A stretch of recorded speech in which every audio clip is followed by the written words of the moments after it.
Arkadaşlar merhaba. Green Card çekilişi başvuruları başladı ve sizlerle detaylı bir şekilde Green Card'a nasıl başvurulur onun videosunu çekeceğiz. Öncelikle arkadaşlar bir internet tarayıcısından Google kısmına DV Lottery yazarsanız eğer karşınıza çıkan ilk siteye girin. Ben size bu sitenin linkini de aşağı bırakacağım. O linke tıkladığımızda karşımıza böyle bir sayfa çıkıyor. Bizi burada ilgilendiren tek şey burada Begin Entry kısmı. Buradan hemen başvuru formuna gideceğiz. Burada bizden robot olmadığımızı kanıtlamamızı istiyorlar. Şu şekilde submit yaptık. Şu an karşımızda başvuru formu var. Burada dikkat etmemiz gereken en önemli şey Türkçe karakter kullanmamamız gerekiyor. Ben isminde ve soyadında Türkçe karakter olan bir isim seçmeye özen göstereceğim ki nasıl yapmanız gerekiyor onu görün. Buraya soyadı İşler olsun. Adı da Ömer olsun. No middle name dedim. İkinci kısımda cinsiyetimizi soruyor. Buraya erkek dedik. Buraya doğum tarihinizi yazmanızı istiyor. Biz buraya 5 Mayıs diyelim. 1990 diyelim. Dördüncü kısımda arkadaşlar en önemli kısımlardan birisi doğum yerinizi soruyor. Sizden burada yazan şey Birth City diye yazıyor ama sakın gaflete düşüp örnek veriyorum pasaportunuzda Kadıköy yazıyordur ama Kadıköy İstanbul'a bağlı. Buraya İstanbul yazmayın arkadaşlar. Pasaportunuzda ne yazıyorsa veya kimliğinizde oraya yazın. Ben buraya Kadıköy yazacağım. Beşinci kısımda doğduğunuz ülkeyi soruyor. Türkiye'den başvurmuş şekilde yapıyoruz. Burada Türkiye'yi seçiyoruz. Altıncı kısımda bu programa başvurmaya elverişli misiniz? Onu soruyor. Türkiye için bir sıkıntı yok. O yüzden burada hiçbir şey dokunmamıza gerek yok. Bir diğer önemli kısım arkadaşlar 7. kısım fotoğraf kısmı. Bu şu açıdan önemli arkadaşlar. Amerika hükümetinin belirlediği bir fotoğraf formatı var. Oradan şu şekilde arkadaşlar buradaki linke tıklayıp girebiliriz. Burada detaylı olarak size her şeyi gösteriyor. Çok parlak olmamalı, şu olmamalı, bu olmamalı gibi. Elimizde bir fotoğraf olduğunu varsayalım. Fotoğraf uygun mu değil mi? Hemen burada seçip bakalım. Fotoğrafımız uygun. Fotoğrafımızın 600'e 600 olması gerekiyor arkadaşlar. O yüzden buna çok dikkat edin. Türkiye'de herhangi bir fotoğrafçıya giderseniz Green Card başvurusu yapacağınızı söylerseniz size uygun şekilde fotoğrafınızı verirler. Ama dikkat etmeniz gereken en önemli şey arkadaşlar fotoğrafta hiçbir şekilde işlem yapılmasın. Çünkü Türkiye'deki birçok fotoğrafçı suratınızda yara vardır, sivilce vardır. Bunları Photoshop'la siliyor. Bunu hiçbir şekilde silmemeleri gerekiyor. En ufak bir oynama sizin direkt buradaki hakkınızın elenmesi demek. Fotoğrafınızı çekerken özellikle belirtin. Fotoğrafta hiçbir şekilde oynama yapılmasın. Olduğu gibi alın fotoğrafınızı. Pikseli de 600'e 600 olacak. Biz buradan daha önce çektiğimiz fotoğrafı yükleyeceğiz. 8. kısım arkadaşlar adres kısmı. In care of kısmına herhangi bir şey girmenize gerek yok. Burası şu şekilde izah edebilirim. Örnek veriyorum sizin postalarınızı anneniz babanız alıyordur. Annenizin babanızın ismini girebilirsiniz. Ama burası tercihe bağlı olduğu için hiçbir şekilde girmenize gerek yok. Adres kısmına daha önce girmiştim ben. Türkçe karakterlerin olduğu bir adres seçmeye çalıştım. Kayışdağ mahallesini seçtim. İkinci adres kısmına da Çakmak Sokak olacak şekilde yapmıştım. Türkçe karakterler olmayacak şekilde yazıyorum. Dördüncü kısım arkadaşlar buraya dikkat edin. City yazısını görüp de gaflete düşüp şehrinizi yazmayın. Buraya yazmanız gereken ilçe. İstanbul'da Ataşehir ilçesini yazıyoruz buraya. Burada District, Country, Provenance kısmına İstanbul yazıyoruz. Posta kodumuza 34.755 Kayıştağ'ın posta kodunu yazdık. Buraya da ülkemizi giriyoruz. Şurada arkadaşlar E kısmındaki country kısmını görüp de Türkiye'ye yazmayın. Çünkü burada sizden istedikleri kendi sistemleri olarak düşünün burayı. Amerika'nın sistemi gibi düşünün. Eyaleti istiyor. Bizim bir eyaletimiz olmadığı için buraya İstanbul'u giriyoruz. Burada doğduğunuz ülkeyi soruyor. Türkiye yazıyoruz. 10. kısım arkadaşlar telefon kısmı. Burası da yine isteğe bağlı. Yani burada herhangi bir şey yazmanıza gerek yok. Ama illa ben bir şey yazacağım derseniz de bizim alan kodumuz 0090. Buraya herhangi bir numara sallayalım. 500. Zaten burada yapmışım daha önce. Bunu girdim diyelim. Ama dediğim gibi burası isteğe bağlı. Hiçbir şekilde girmenize gerek yok. Asıl önemli kısım arkadaşlar 11. kısım. E-mail kısmı. Buranın önemli olmasının bir diğer sebebi eğer olur da Green Card çekilişine kazanırsanız Buraya girdiğiniz mail adresinden her şeyi yapmanız gerekiyor. O yüzden buraya kendi mail adresinizi girmeye özen gösterin. Ben buraya yine bir mail adresi yazmıştım. ömerişler@gmail gibisinden.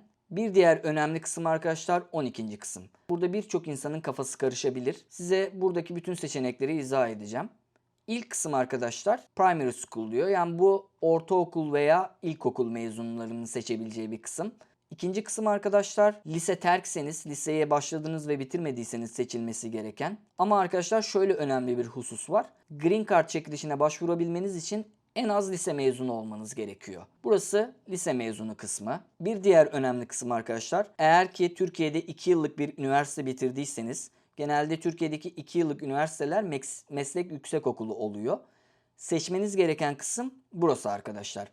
Bazen insanlar karıştırıp Some University Courses kısmını seçebiliyor ama burası üniversite terk kısmı arkadaşlar. Üniversiteye başladınız ve bitirmediyseniz burayı seçebilirsiniz. Ama eğer 2 yıllık mezunsanız bu kısmı seçmeniz gerekiyor. Burası üniversite mezunu kısmı. Bir diğer karıştırılan nokta da şu arkadaşlar. Hali hazırda bir üniversite okuyorsanız neyi seçeceğinizi tahayyül edemeyebilirsiniz. Bu durumda sizden en son mezun olduğunuz o kısmı soruyorlar. Yani üniversite okuyorsanız buraya lise mezununu seçmek zorundasınız.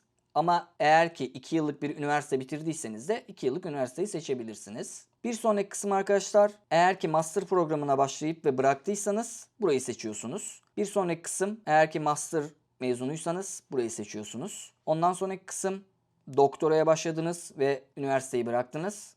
Bu kısmı seçiyoruz. Eğer ki doktora mezunuysanız da bu kısmı seçiyoruz. 13. kısım arkadaşlar. Burası medeni durumunuzu soruyor size. İlk kısım bekarsanız eğer ilk kısmı tıklıyorsunuz. İkinci kısım arkadaşlar, burada iki farklı evliyim kısmı var. Şöyle açıklayayım size. İlk kısım arkadaşlar, evlisiniz ve eşiniz de Amerika vatandaşı değil ya da green card'ı yok.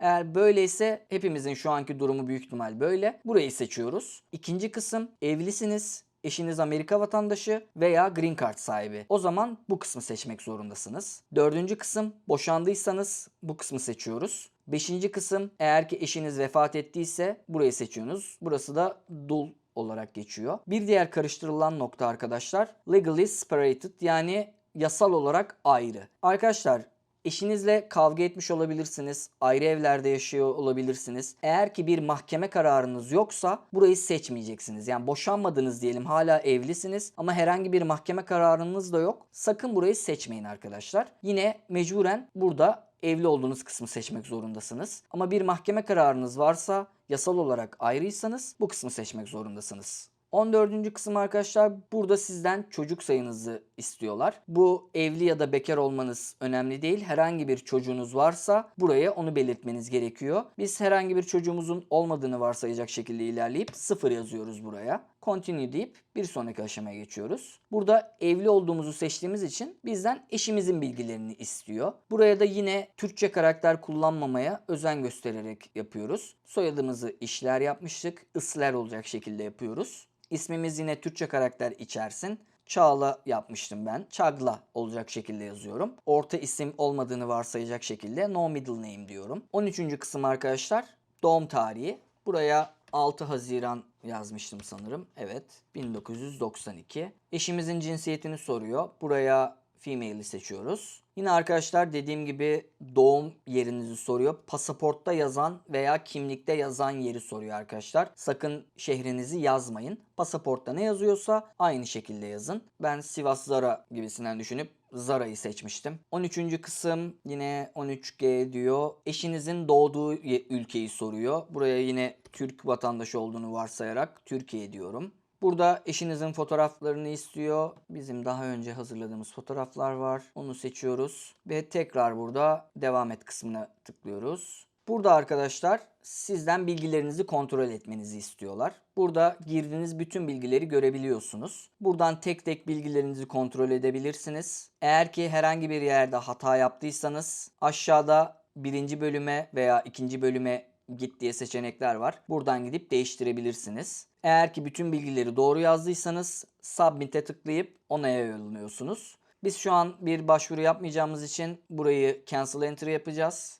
Size şimdi ekranda görürsünüz. İnternetten bulduğum bir başvuru onaylandı kısmını göstereceğim. Burada başvurunuz onaylandığınızda bu şekilde görünüyor. Burada dikkat etmeniz önemli olan kısım arkadaşlar confirmation number. Bu numarayı kesinlikle saklamanız gerekiyor. Çünkü Green Card sonuçları açıklandığında sizden bu numarayı istiyorlar. O yüzden bu numarayı kaydedip kendinize mail atabilirsiniz. Telefonunuzun not kısmına kaydedebilirsiniz. Veya bu gördüğünüz ekranın ekran görüntüsünü alıp saklayabilirsiniz. Bu şekilde detaylı bir şekilde size açıklamaya çalıştım arkadaşlar. Başvurular açıklandığında da yine nasıl kontrol ediyoruz diye detaylı bir video çekmeye çalışırım. Şimdilik size verebileceğim bilgiler bu kadar. Videonun sonuna geldik. İzlediğiniz için teşekkürler arkadaşlar. Eğer herhangi bir sorunuz varsa yorum yazabilirsiniz. Elimden geldiği kadar bütün yorumlara cevap vereceğim.